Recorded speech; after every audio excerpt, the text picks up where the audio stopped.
So today we're going to begin our day one, na siku ya leo, these are the things we are going to learn. Hivi ndio vitu ambavyo tutakwenda kuvisoma leo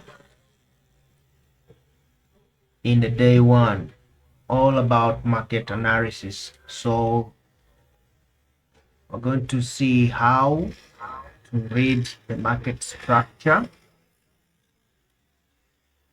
things that you must know, vitu muhimu sana ambavyo trader yoyote, haijalishi una trade indices, haijalishi una trade crypto, haijalishi una trade currencies, commodities and whatever, things that you must know. We're going to talk about them today, and later we're going to cover how are you going to identify high probability trades by doing things like top-down analysis, understanding areas of liquidity, and a little bit of candle theory, candlestick and atom. These are the important stuff, and if you listen carefully what I'm going to teach today, kama ukiweza kunisikiliza vizuri leo na katika hizi siku tatu ambazo tutakuwa wote, basi mimi na uhakika kwamba hata kama utaenda kulipia mentorship yoyote kwa mtu yoyote, hii ndio itakuwa kama guideline yako, kwamba mentor akufundishe vitu hivi, akupitishe huku, lakini pia inaweza ikakusaidia hata we mwenyewe ukajifunza forex trading mwenyewe without even anybody's help. So you can learn trading just by using this guideline. From day 1 to day 3 we are going to be together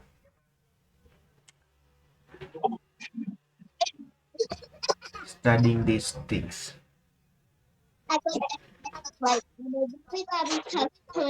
Okay, so I want everyone to switch off the mic. Naombeni tuzime mic.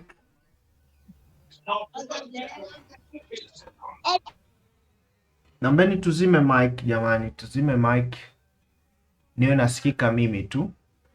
Nitakapofika wasaa wa maswali nitaruhusu. When we reach the time for questions,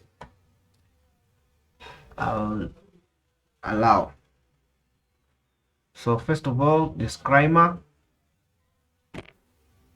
This is an official disclaimer, so yeah, we're good now. And for those who want the full mentorship course, this is my full structure. We have 5 phases: foundation, technical mastering, fundamentals, application and practice, mastering and scaling. These are the phases I teach. This is my full course.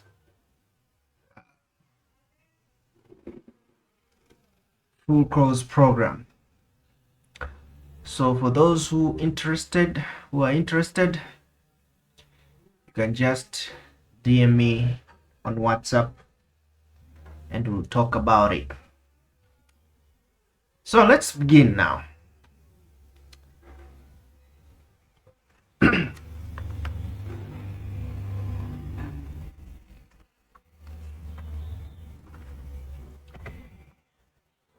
So, how to read market structure.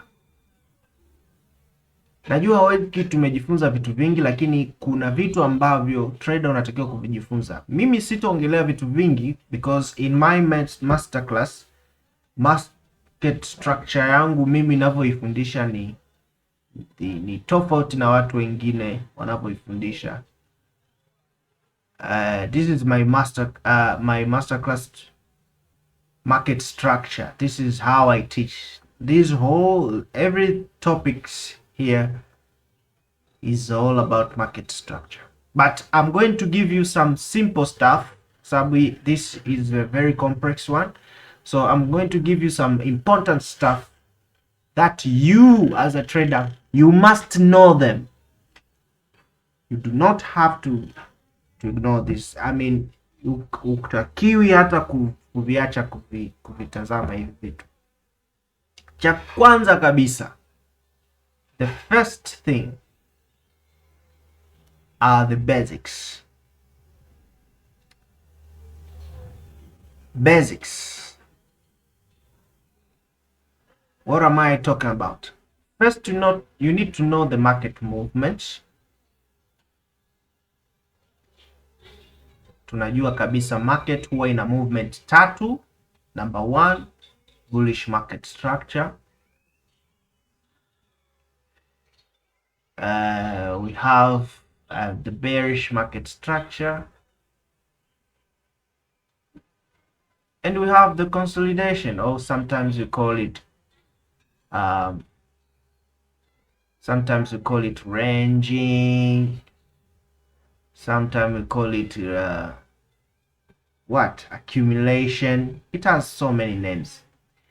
So in this, you have to know things like, when we have bullish market structure, who are in control?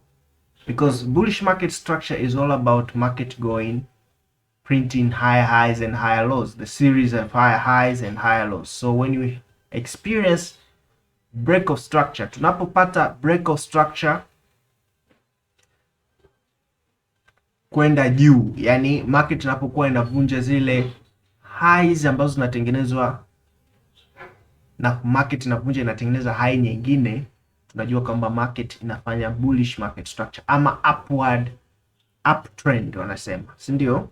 Sasa kitu ambacho natakiwa kujua hapa, buyers ndio wako in control of the market. Buyers are in control of the market. Yani unatakiwa kutambua hiyo akilini mwako kwamba ukiona market inaelekea juu, basi jua kabisa buyers are in control of the market. And I'm going to show you something here ambacho kitakuwa ni very interesting.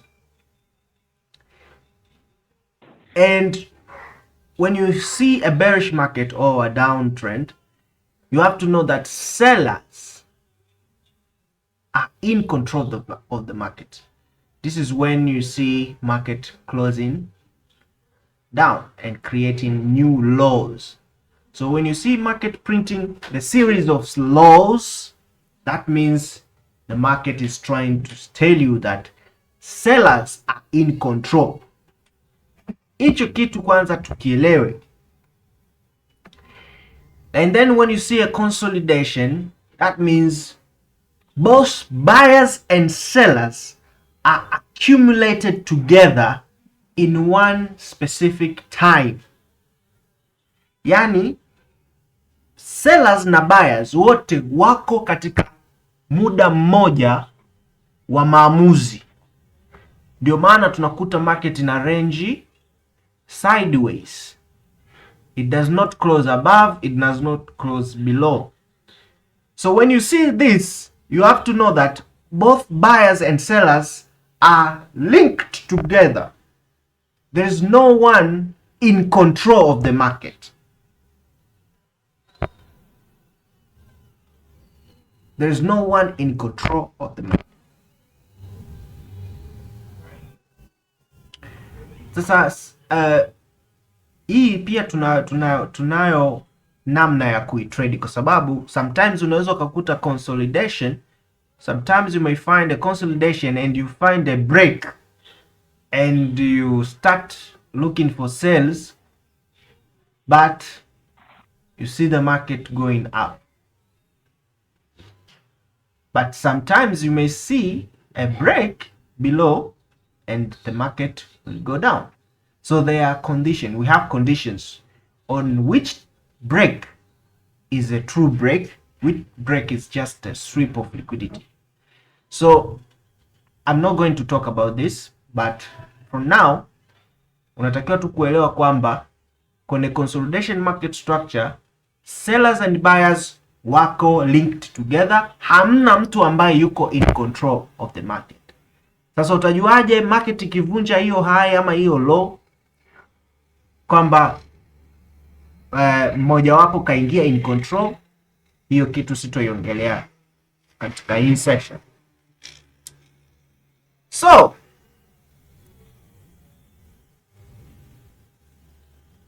kama bullish market structure and bearish market structure, they show us who are in control of the market. You have to know one thing. In order for the market to create new high, new low, there must be something which is called liquidation. I don't know how to write it. Liquidation process. You have to know kwamba for the market to print easy high highs and high lows, there must be a process called liquidation process. And this liquidation process has 3 phases. And luckily, all these things I'm talking about here, I've already talked about in the YouTube channel. So I'm just going to illustrate it more and more so that you can understand. But if you want more, because I have videos concerning these things. Liquidation process in a phase tatu. We have 3 phases of liquidation process. Number 1, the accumulation phase. This is where now we have to collect both participants together. And then we have the manipulation part. Manipulation. Hii phase ndio inayotupa sasa mwongozo kwamba ni nani atakaye kwenda kuwa in control. Manipulation ni kitendo cha market kuobey the law of liquidity. Yani hapa ndipo law of liquidity inapotokea. Yani manipulation is where now the law of liquidity happens. The law of liquidity states the market always creates more buyers. This is the simple definition. I know everyone knows about this science in mathematics. We learned this science, more than, less than. So when I write this, you know what I mean. So the market prints more buyers, create more buyers in order to sell, or more sellers in order to buy. Sasa ukiona tu hii kitu, hii sentence tu peke yake ndio inatoa majibu kwamba kwa nini soko huwa linatengeneza highs and lows. Hii sentence, na mtu yoyote akija kukuuliza kwamba, mtu yoyote, kwa mfano mtu ambaye hajui hata trading ni nini, akija kukuuliza kwamba kwa nini soko linatengeneza haya manyoka yanaenda juu na chini, if someone asks you why the market creates these lines going up and down, the only answer you have to provide is that we have the law of liquidity in action, where now we see the market creating more buyers in order to sell, or more sellers in order to buy. How? In order for the market to create a new high, it needs to create more sellers first in order to buy, and then create more sellers first in order to buy again, creating more sellers in order to buy. Same applies when we want to sell.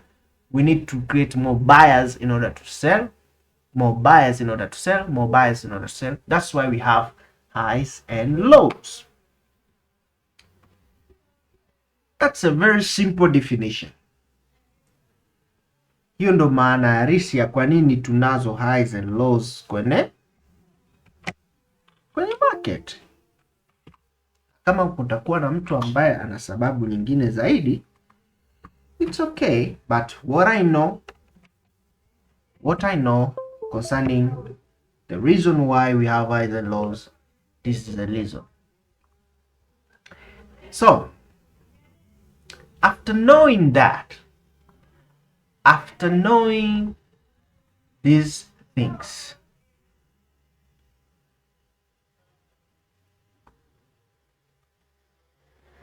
and I said liquidation process, if you want to understand it more, please go on and watch the video concerning liquidation process. I'm not going to talk about here. So these are the first things that any trader needs to learn. Hizi ndo vitu vya kwanza kabisa ambavyo mtu anatakiwa kuvisoma. Japokuwa of course hichi sio kitu cha kwanza kukisoma. Hichi sio kitu cha kwanza kabisa kusoma, kwa sababu mimi kwenye masterclass yangu phase 1 haihusiani kabisa na mambo ya chart. Inahusiana na kujua historia ya pesa, historia ya trading, historia ya market, kujua mambo ya global finance. This is how I teach. The first thing I teach in my masterclass is to understand the business square first, and also to understand the financial markets and the participants. Who are you going to deal with in the chart? And then now after that, I'm going to teach you technical. But we know kwamba every mentors wengi huwa wakifundisha, wakianza tu topic number 1 wanaanza kukufundisha market structure. So sio mbaya, siwezi criticize because mimi mwenyewe nimefundishwa na hao mentors. Sasa basi, baada ya kujua hivyo vitu kavimaster vizuri, kitu kinachofuata kujifunza ni nini? Kitu kinachofuata, the next thing that you must know in the field of market structure is the break theory. I call it break theory because when you learn how to interpret the market breaks, that's when you know now what to decide, what decisions you have to make. Maamuzi ambayo unayafanya sokoni yoyote yanatokana na jinsi utakavyo interpret break unaoiona wewe. So kwanza kabisa tunazo types of breaks. So we have types of breaks. This is the first thing, which are number 1, the week to week breakout. This is the number 1 type of break. And number 2, we have week to body breakout.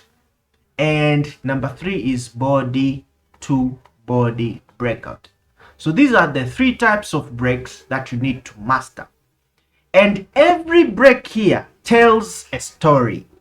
Every break here has its own meaning. When you see a week to week breakout, that means when you have a high, this is our high, we have a candle here, we have the wick there, but that wick is being broken by just another wick of another candle. So you see another candle just doing something like that, and then we see the market going this way. So when you see this thing, the week to week breakout, what's the meaning of it? Maana yake ni nini hapa? Ukiona week to week, you have to know 2 things. Kwamba the market will have to do 2 of these things. So guarantee, it's not a guarantee that there is, I mean, when you see a week to week, it must do this. No. But you will see either of these 2 things. Yani utaona vitu viwili. Yani kati ya hivi vitu viwili. Cha kwanza, number 1 ni retracement. A big retracement.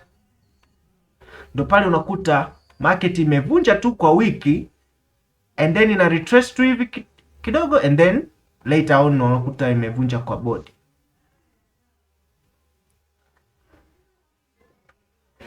Or we'll see the market doing a complete reversal. See? So hapo tunakuta sasa market inafanya kitu kinaitwa a complete reversal.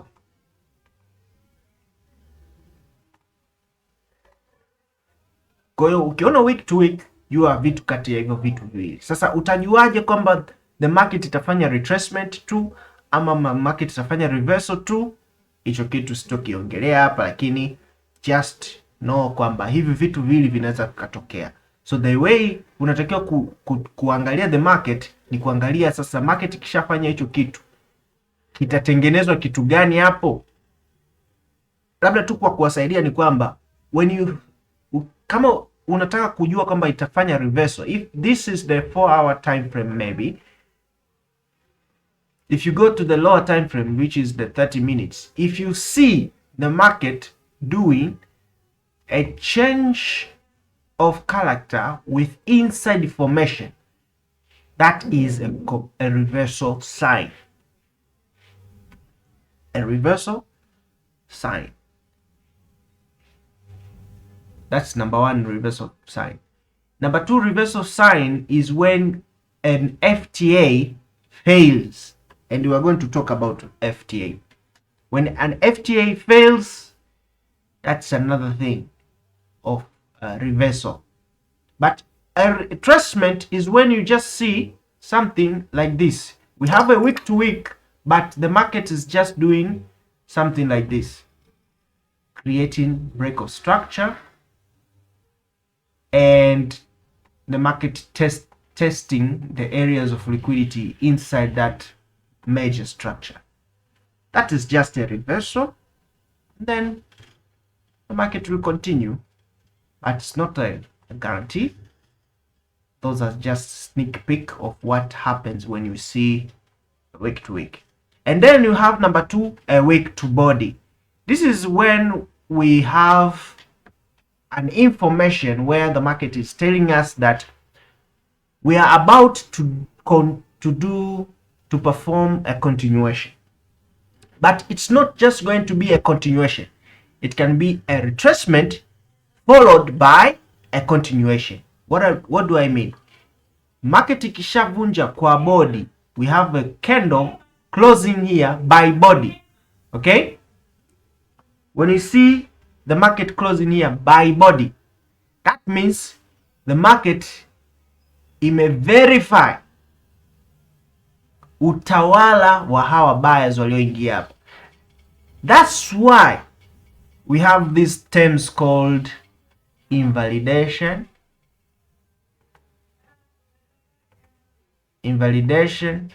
and validation. Sijui kama mshawahi kuzisikia hizi terms. Unasikia mtu anakuambia validation point, invalidation point. I don't know if you heard these things. Validation point, invalidation point. The meaning of these things is very simple. They say this one is validation point. This one here is invalidation point. Same applies when you have a bearish market structure. This one is the validation point. This one is invalidation point. Why do we call these things this way? We call this point a validation because buyers who entered here validate the what? Yani wamevalidate utawala wao hapa. I don't know utawala kwa English ni nini? paka naishiwa misamiati. The authority, right? So buyers who entered here validate their authority that we are on this trade. We need to continue with that trend.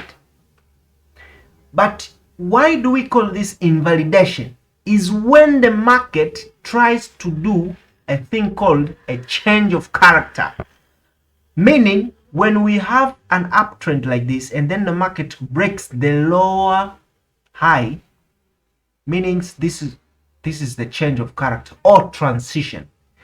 So when we have a transition, meaning sellers entered here and invalidate the buyer's authority. So that's why tunapata hizi term mbili kwamba validation na invalidation. I don't know kama tuko pamoja.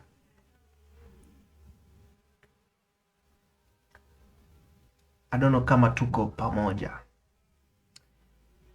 Na kama mmechoka, msichoke kwa sababu leo kipindi kirefu sana. Good.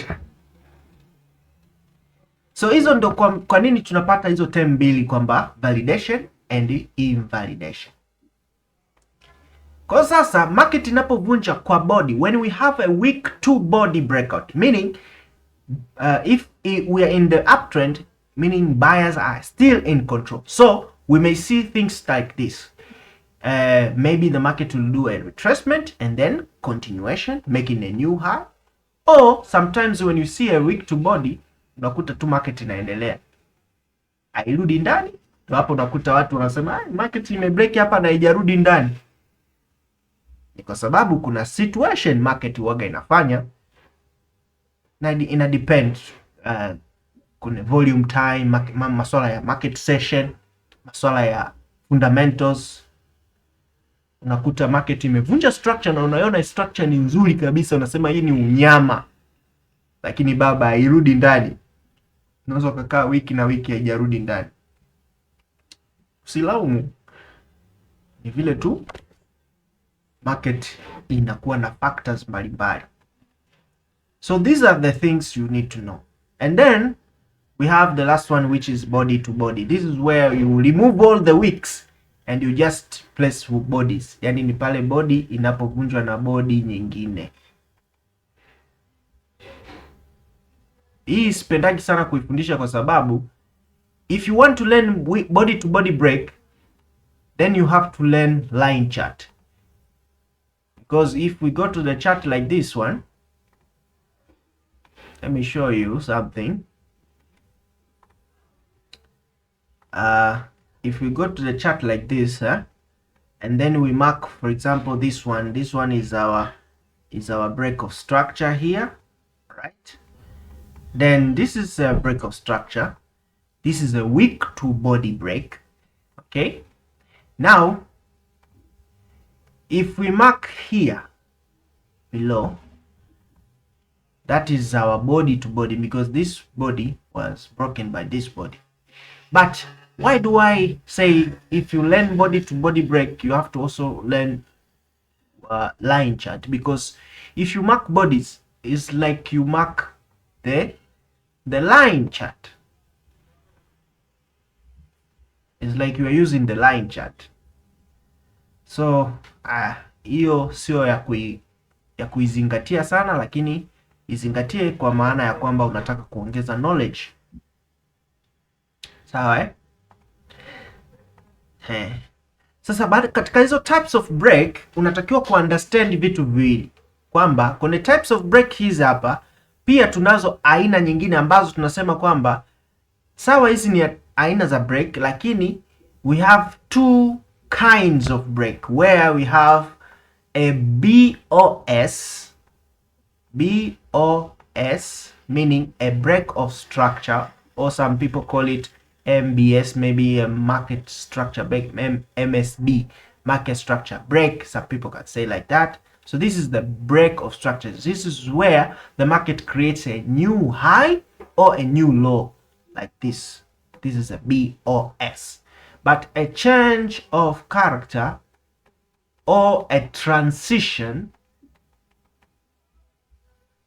this is where the market change from one market movement to another market movement. Ndio zile tumezisoma hapo juu, msisahau hizi market movement hapa.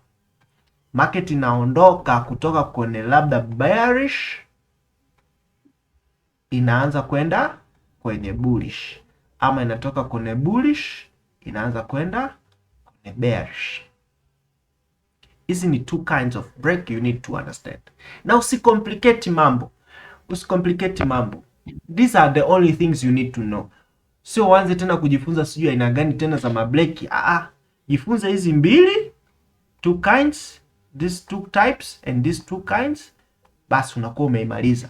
Lakini kitu cha msingi sana hizi, the one thing that is very important, that types of breaks, they tell us what to decide next, where the market is going next.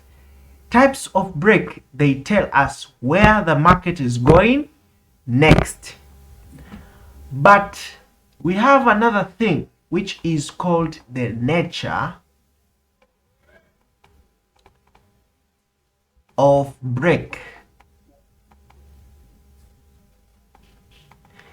This one, it tells us where, in which position of the market structure we have to consider making decision.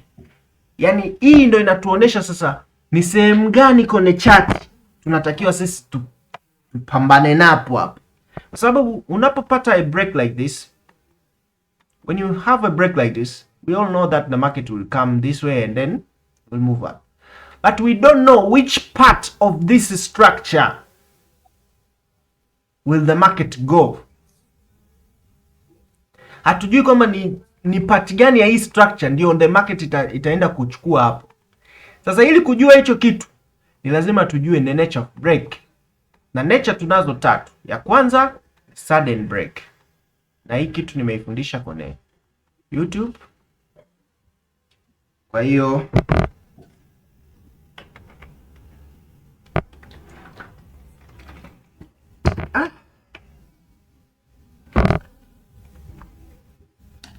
jamani, najisikia vibaya sana leo na homa fulani hivi.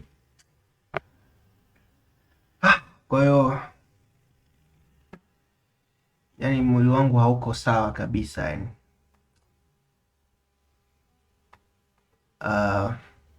Nataka kuandika nini tena? Anyway, so we have sudden break ya kwanza, sudden break. Ya pili tunayo formation break. This is the second nature, and the third one is I call it sweep. The sweep break. So sudden break is where we have a momentum break, meaning just candles with the same nature breaking the structure or changing the character. Meaning when we have a break of structure here, but only candles with one nature, yani unakuta ni bullish candle tu hivi zimevunja hapo structure, bullish candle tu zimejipanga hapo zimevunja structure, or we see only one candle. Menta wangu mmoja anaziita candle za jeje. Unakuta ni candle moja tu imevunja hapo. Ukiona hichi kitu ujue ni sudden break. So sudden breaks, what does it tell you? Sudden break, when you see a sudden break, that means the market will only reach at the area of break. Yani ile eneo ambalo market zimefanya break pale, lile eneo ambalo market imefanya break pale, eneo la juu, ndio unatakiwa wewe kuconsider kuchukua entry. Ndio maana unakuta market sometimes imevunja, alafu wewe umepata entry huku, labda ni formation, umeweka zako entry pale, unasema hapa leo naenda kulibabua soko, alafu unakuta market imeishia tu hapo imeenda baba. Akawa unajiuliza what is happening? Hiyo ni sudden break imetokea hapo mzee wangu, natakiwa uangalie. Kwa hiyo maana yake hapo ungeweza kuconsider ukaanza kuangalia entries zilizopo karibu na ile breakout point. Sijui kama nimeeleweka ndugu zangu.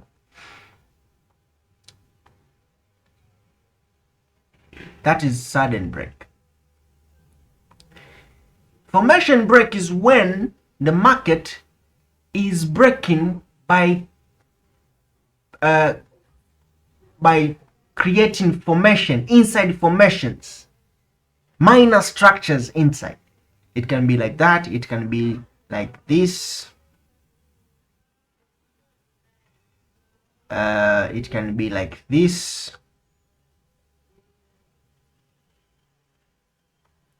whatever. But when we have inside formation created, you have to know that the market now is able to come 50% of the structure, yani 50% ya ile structure. Haionekani mkuu. Amuioni screen yangu? Ndio, mimi sioni. Wengine inaonekana. Wengine mnaiona? Sasa imesepa. Inaonekana. Hapo ndo inaonekana sasa. Inaonekana. Okay. Basi itakuwa ni tatizo la kimtandao tu, tuvumiliane. And uzuri hizi video nitazipost kwenye YouTube, kwa hiyo itakuwa na review ya kutosha.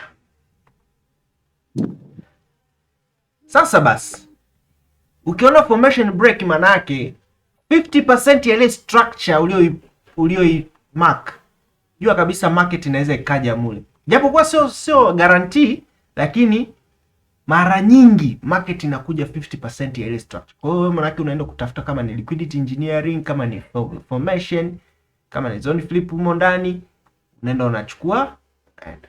Ndio maana unakuta ukiona formation break unapima kwa Fibonacci ile unapima hapa 50% ya ile structure, unaenda kutafuta zako entry, unajipimia, unaondoka nayo. Hii inakupa nature of break, inakupa uwezo wa kujua kwamba market itaenda wapi. Mimi nifanye consideration ya kutafuta entry sehemu gani. Are we together guys? We need to know kwamba formation break is when the market creates inside formation before break, and when you have that, the market is likely to go below 50% of that structure. Sasa, the next one is the sweep break. Sweep break is like when you see a week-to-week breakout. And I already said, when you see a week-to-week breakout, na vitu gani unatakiwa kuviconsider? Hivi vitu viwili, na nimevielezea hapa.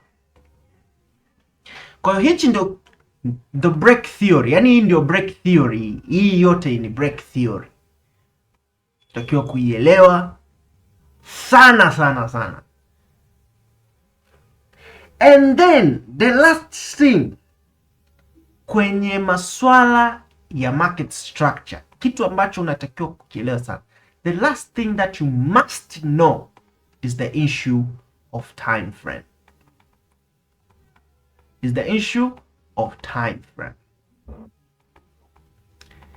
Now, in the issue of time frame, kuna vitu hapa vingi ambavyo nitaenda kuvisanua hapa, ambavyo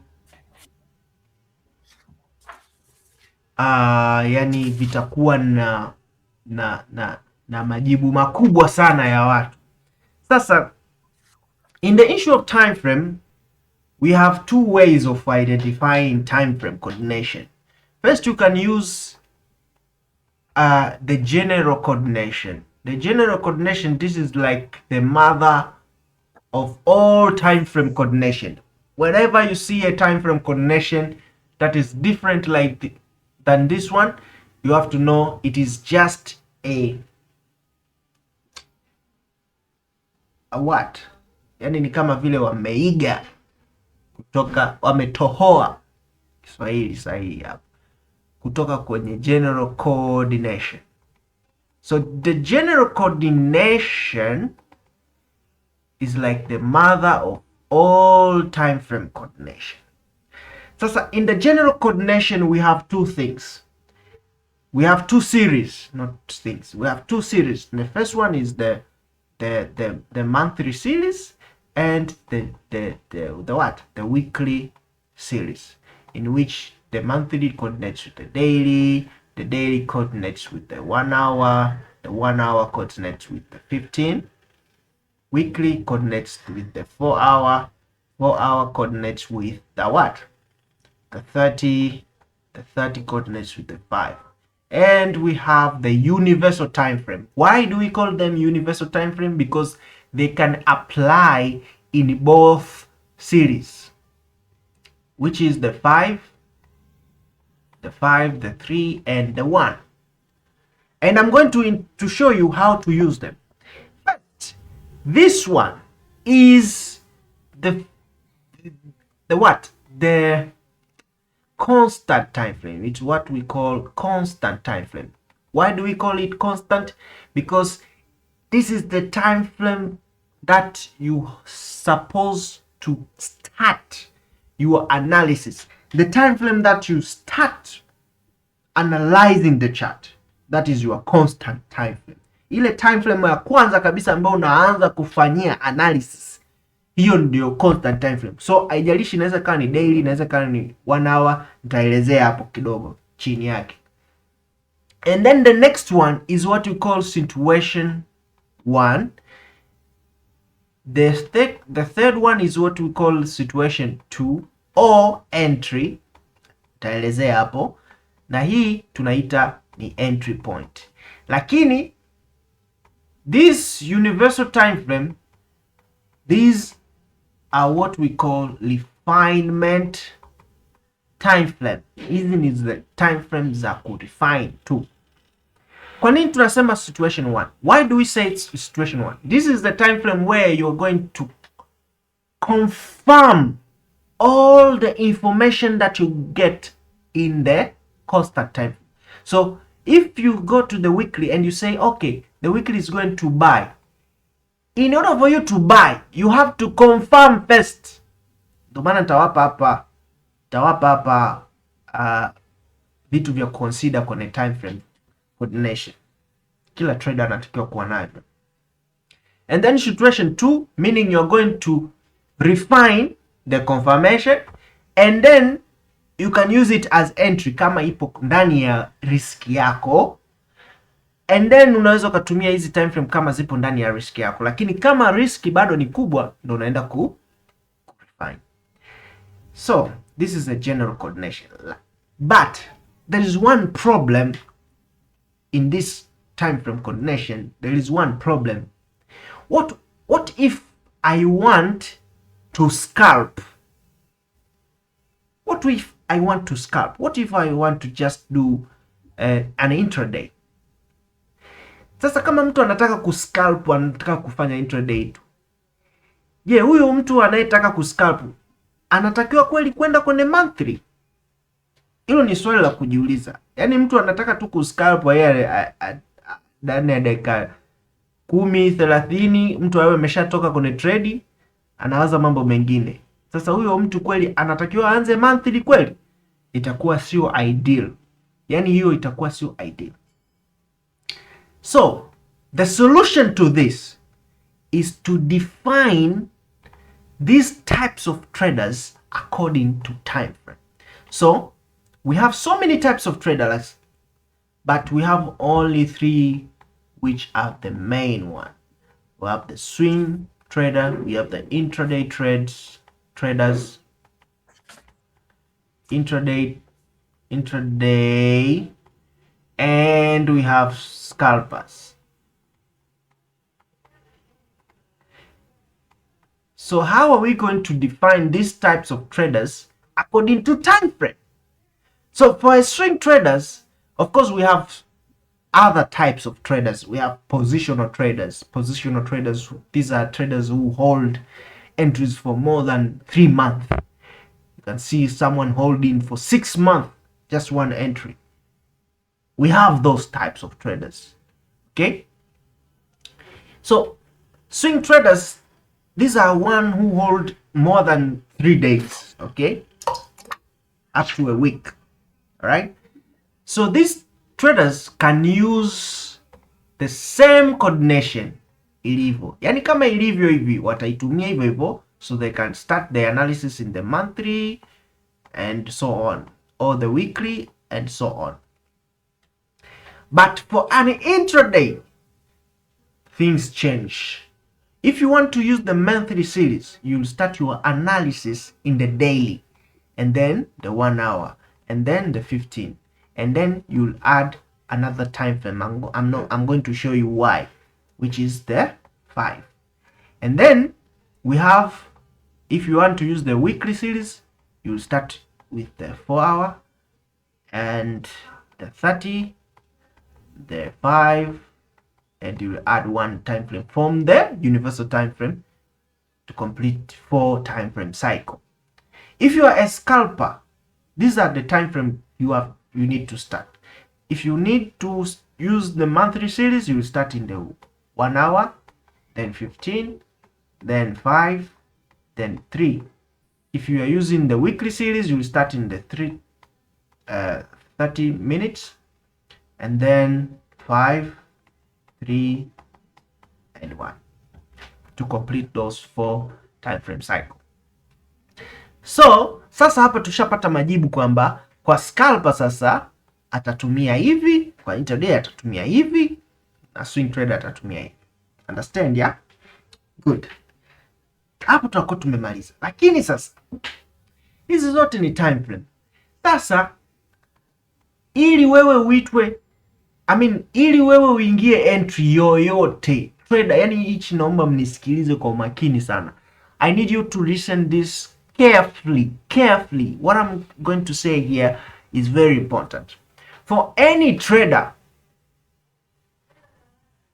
to place an entry, yani before you place that buy button or sell button, you have to pass at least 3 time frames. At least 3 time frames. Why? Because the first time frame is what I call it, you group it as a higher time frame. The function of the higher time frame is to give you the bias or the direction, the overview.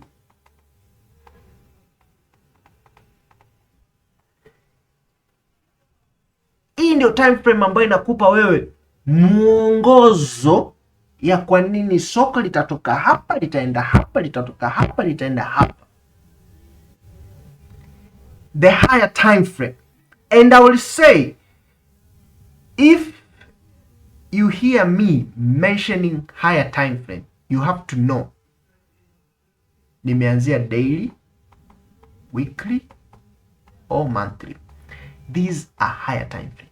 Anything below that is the lower time frame. You have to know that. Yani hichi naomba mnielewe. Ukisikia mimi siku nimesema higher time frame, ujue nimeanzia daily kwenda juu baba. Kushuka chini hapo, hizo zote ni lower time frame. Kwa mtu akikwambia 4 hour ni higher time frame, anakudanganya. Mtu akikwambia 1 hour ni higher time frame, anakudanganya. And we have reasons, japokuwa hizi reasons siwezi kuzitaja hapa because of the, I have to protect my cause, my nanili, cause yangu ya 10x. So unajua tena. Nisamee kwa hilo. Kwa hiyo natakiwa kujua hivyo kwamba high time frame, these are the high time frame. Lakini sasa hii ndio inakuja sasa pale mtu anayetaka kuscalp, for the one who is scalping, even if you are starting your constant time frame is the 1 hour, you should at least get information of the daily first, and then you continue with your coordination.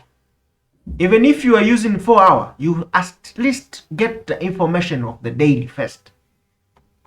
Yani hicho kitu cha kuzingatia. Hata kama unaanzia 1 hour 30 minutes, at least nenda kachukue kwanza information zilizopo kwenye daily, ndo uendelee na hii coordination yako. Hicho ni kitu nimekiongea cha msingi sana. And then time frame number 2 is grouped as a confirmation time frame. A confirmation time frame. This is where every information you get in the higher time frame, you are going to confirm it in this time frame. Kwa unatakiwa kuwa na higher time frame yako ambao wewe utaigroup kama ni higher time frame, and then unatakiwa kuwa na time frame ambao utaconfirm taarifa ulizozipata kwenye higher time frame.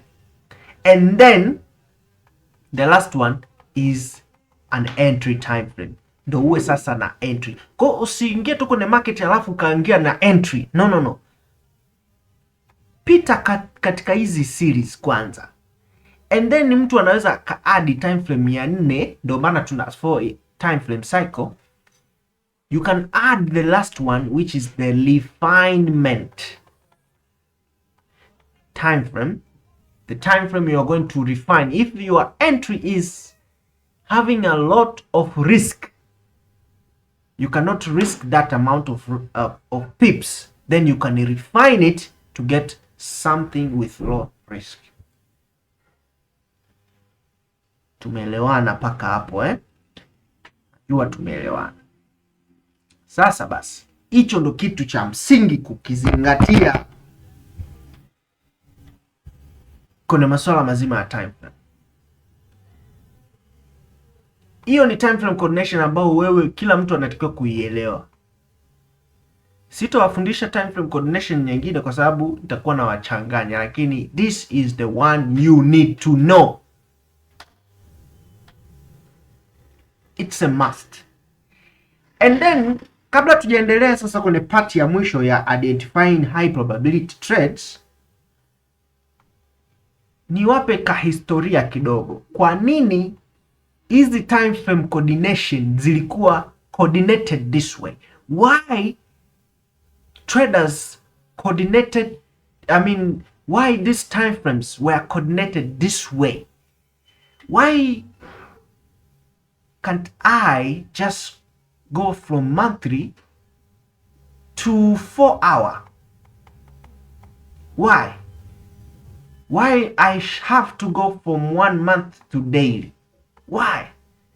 Is there any reason why I have to go from daily to 1 hour instead of daily to maybe 30 minutes? Sasa nawapa leo reason hii, na hii reason inawapa na task juu yake, itaenda kujifanyia wenyewe. The reason is very simple. When you go to the chart like this, for those who are using MT5, MT4, there is a tool called, in the settings there is a tool called period separator. If you switch that on, you'll get what I mean. But if you are using the trading view, if you go to the setting, there is one thing called, I don't know where it is, let me search it here, somewhere, where it is, I don't know, nimesahau ipo wapi jamani, where it is,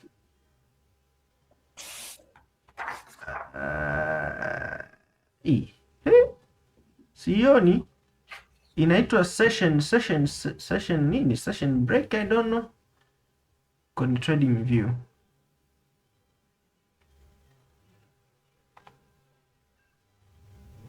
Hebu ngoja nikae vizuri, mbona kama sioni? It will be session break.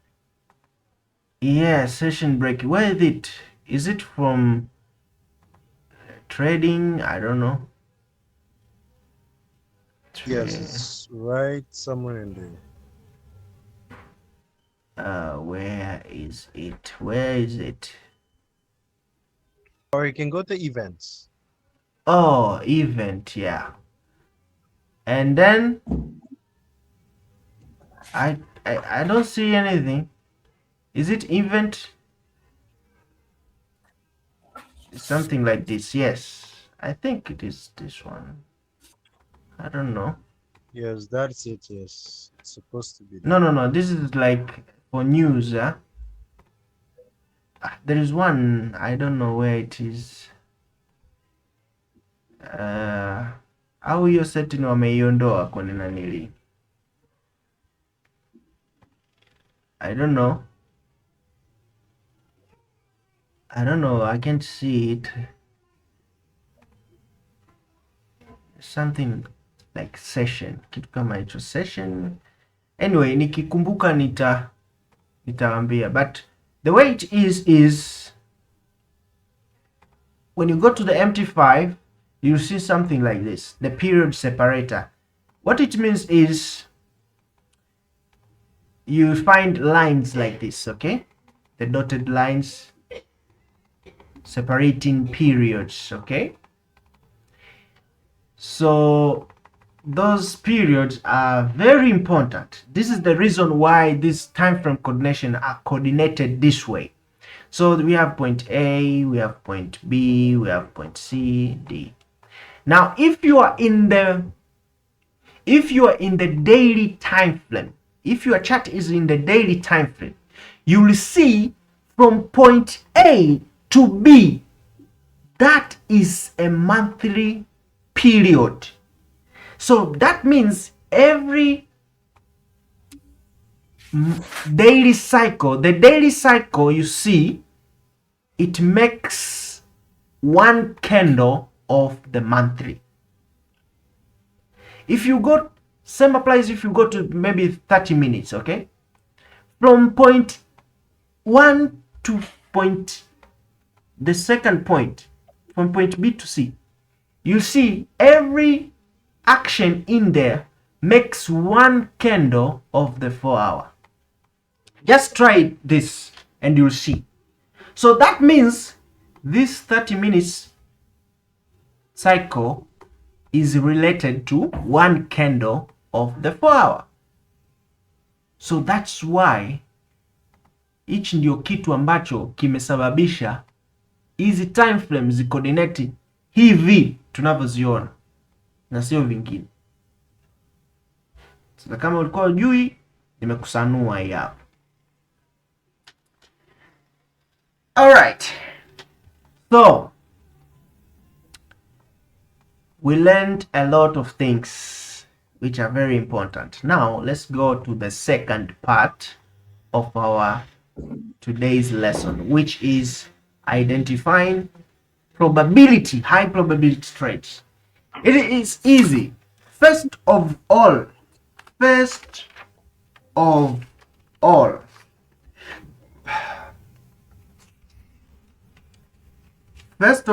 you have to understand areas of liquidity. That's the first thing to understand. You have to understand areas of liquidity. Right? You have to understand areas of liquidity. Now it is very simple. We have so many types of areas of liquidity, okay?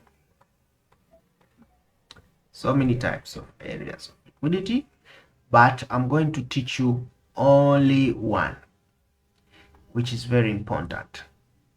The one is areas of liquidity found within range. And when I say range is simple, when I say point A to B, yani ndo range yako, trading range ya kutoka point A to B, point A to B to C, hizo ni range. So within range tunaweza kukuta aina za liquidity areas, ambazo tunaweza, the first one we can see in between, areas between highs and lows, areas in support and resistance areas, and areas, the last one, areas with consolidations. also we have areas of liquidity. Hizo yani haya ndio maeneo ambayo utakuta area, yani ni liquidity. Yani mtu tukisema area of liquidity tunamaanisha ni eneo with ambalo limejaa liquidity. Sasa liquidity is simply niwape definition ya liquidity. This is the definition of liquidity. When I say liquidity, you have to know this thing. When I say liquidity first can be defined in many ways according to the field of work. So if you are a teacher, you will define liquidity in your field.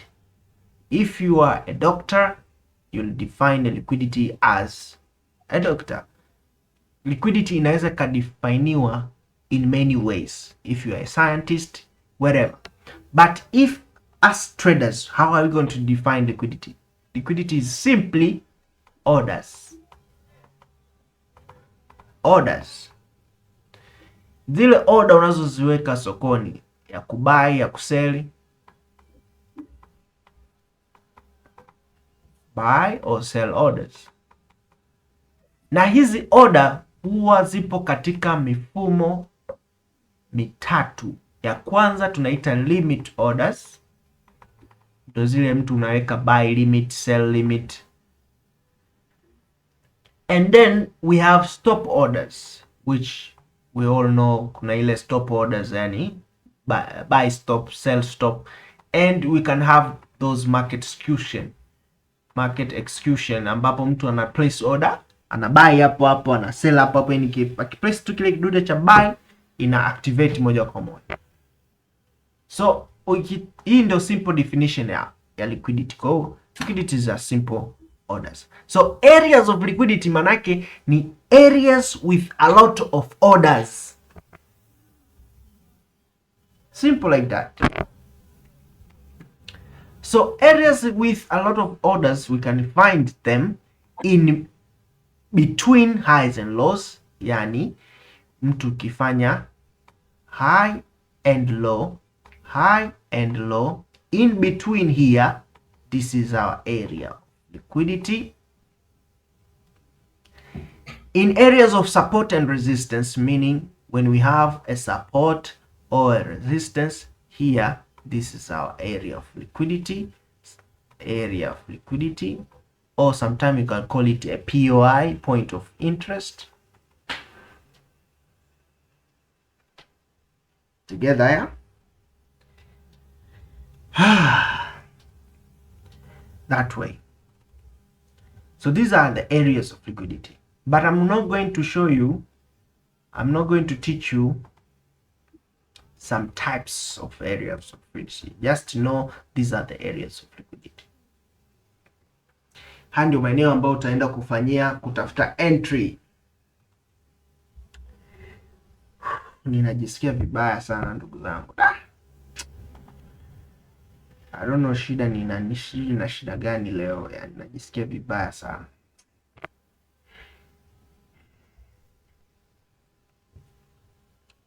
Nimejaribu kunywa dawa ya kutuliza hii homa, lakini naona hali inabadilika. Pole sana tajiri, pole sana. Asante. Asanteni sana. Ndio kwamba ungeanza mseto kabisa moja kwa moja, itakuwa na homa hiyo. Nahisi ni homa hii, yani sikia vibaya sana.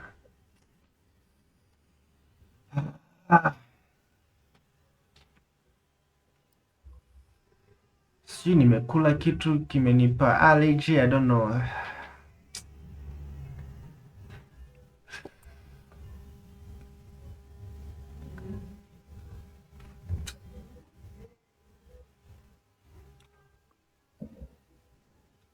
Tayari sana. Okay, so hicho ndo kitu ambacho tumekizungumza kuhusu areas of liquidity. Hii tutaiendeleza zaidi kwenye day 2 tutakapokuwa tuna deal na masuala ya entries na nini, tutakiendeleza hapo. Mungu ajalie tu kesho niamke vizuri, tuendelee na session zetu.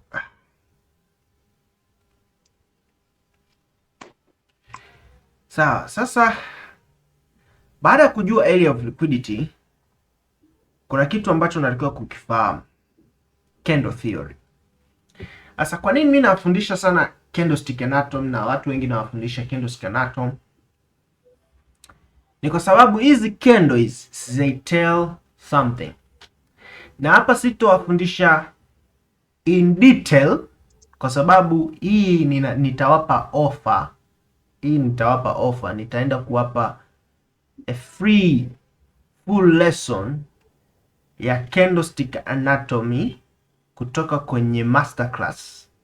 Kwa nita provide video ya candlestick anatomy, ta share link yake, so ta join pale, mtaangalia hiyo video. Kwa I'm not going to teach it very now, sitoenda kuifundisha sasa hivi, lakini nitawapa video mwende mkaiangalia, kwa sababu hilo somo ni pana, lina mambo kibao, kwa hiyo tutaenda kuitazama. And then kama tutakuwa na leo boss, nitaishia leo ili tukiwa na maswali kesho tuulize. Sahihi kabisa, sahihi. And then top down analysis. Top down analysis is simple.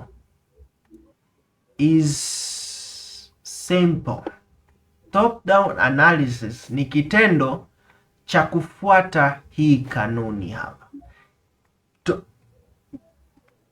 When you say top down analysis is simply having this process here. Ile process ya kusema unatoka kwenye higher time frame, unatafuta buyers and direction, and then unakuja kwenye confirmation, and then unakuja kwenye entry, au unaenda kurefine. Hiyo ndio top down analysis. Ni process ya kutoka kwenye the way unaliona soko na mpaka unaenda kuingiza order yako. Hiyo ndio top down analysis. So that is how you do. So each kitu cha top down analysis tutakwenda kukitazama zaidi practically kesho, na kwenda kukiangalia. So baada ya hapo sasa tuishie hapo.